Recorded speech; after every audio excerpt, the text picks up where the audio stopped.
Please welcome to present our second award, the Calamos Service Award, decorated Vietnam veteran and chairman of the National Hellenic Museum, John Calamos.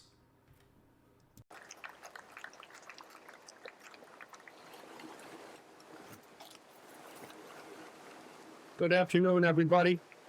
I am honored to be with you today to present the Calamos Service Award in recognition of our Vietnam veterans. As you may know, those who served in Vietnam were not welcomed home with warmth or parades. Instead of being thanked for our service to our country, we were often criticized and even disparaged, often by our own community, family, and friends. Nothing can take the impact of these difficult homecomings, that each day gives us the opportunity to revisit history and do it better.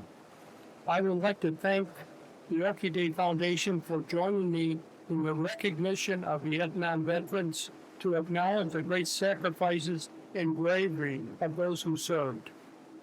As chairman of the National Hellenic Museum, I would also like to thank the Orchid Foundation for partnering with us to capture and preserve our histories.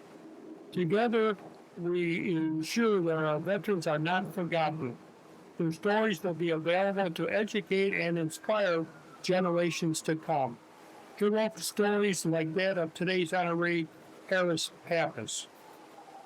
The Calamos Service Award celebrates Hellenic values of civic responsibility and service, so aptly demonstrated by U.S. Army veteran Harris Pappas. After graduating from the University of Texas A&M, where he studied one of my favorite subjects, finance, he joined the U.S. Army.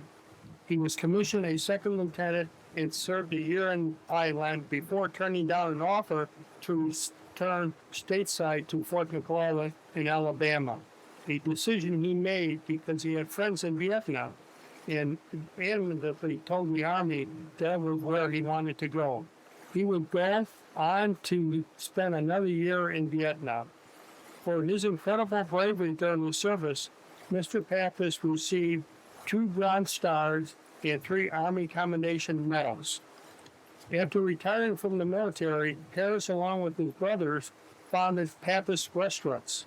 They opened their first restaurant in 1976 and since have opened well over 100 additional restaurants throughout the U.S., firmly establishing themselves as leader in the hospitality industry. Harris and his family have also given so much back to their community. Their work aims to improve neighborhoods, social, and economic environments, support literacy, education, and offer the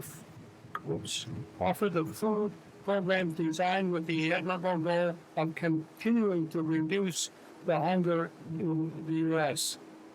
I am honored to recognize Harris for his service, sacrifice, and most importantly, lifelong embodiment of the best of our military and Hellenic communities. Please welcome 2023 Calamos Service Award recipient Harris Pappas.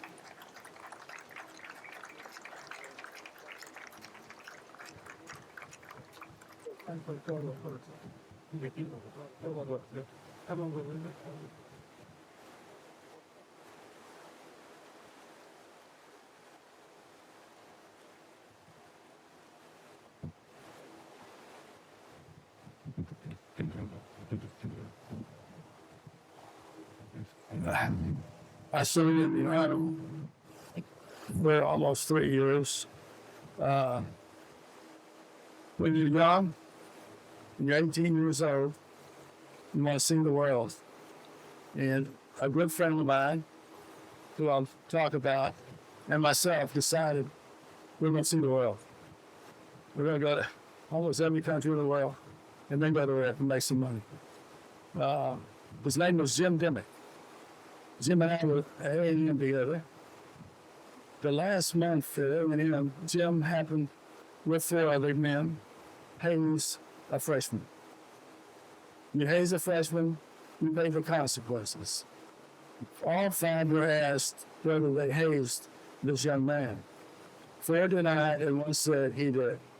And that was Jim. All 5 actually had done it. Jim lost his commission in the Army, and wanted not really was going to do alive, so he decided he's going to go to OCS. And he became a ranger. And I'll never forget when he wrote me and told me where he was going. I just prayed that God would be with him. There's a book that was written about the big event. Hamburger Hill, I don't know if you guys are familiar with it, but it was hell. That was the first place that the North Vietnamese never retreated. They stayed in their foxhole and fought the Americans. Not that they would leave. Okay? This time they didn't leave. And so there was a high death toll during this engagement. What can I do with my life to help other people? And being in the Army taught you that your responsibility in life are not only your families, but those that are around you. And I was fortunate to have a good brother, two good brothers, and a great family to help me. Vietnam was hell. It was, I'd have to say, I never expected it to be like it was. And when I was going to go to Vietnam, my dad didn't know. I went to Thailand, I said, well, you can't, couldn't you, I? No, so I'm seeing how to talk to it. So I learned the languages as I was over there. And I told my dad that I was coming back to the States. He said, you come back to the States, good. Where are you going to be? Well, I didn't tell him where I was going to be.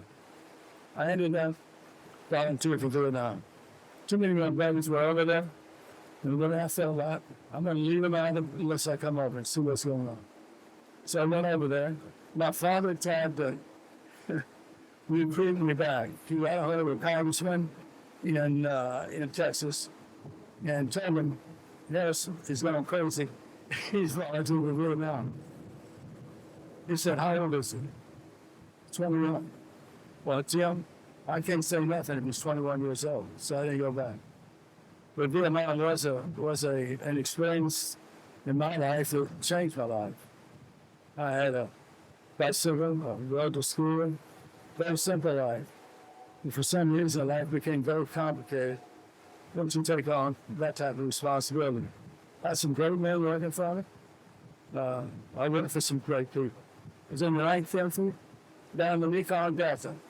That's where the boats, they used to load the boats up with armament. And the Vietnamese were down one part of Vietnam, the southern part of Vietnam. So, anyway, thanks for coming. I don't need to be honored. The guy that needs to be honored is Jim Dimmick, who's not here with me today, who died in Vietnam. And all the other guys who are no longer here, I loved, but hopefully God takes care of. Thank you very much. Thank you for having me.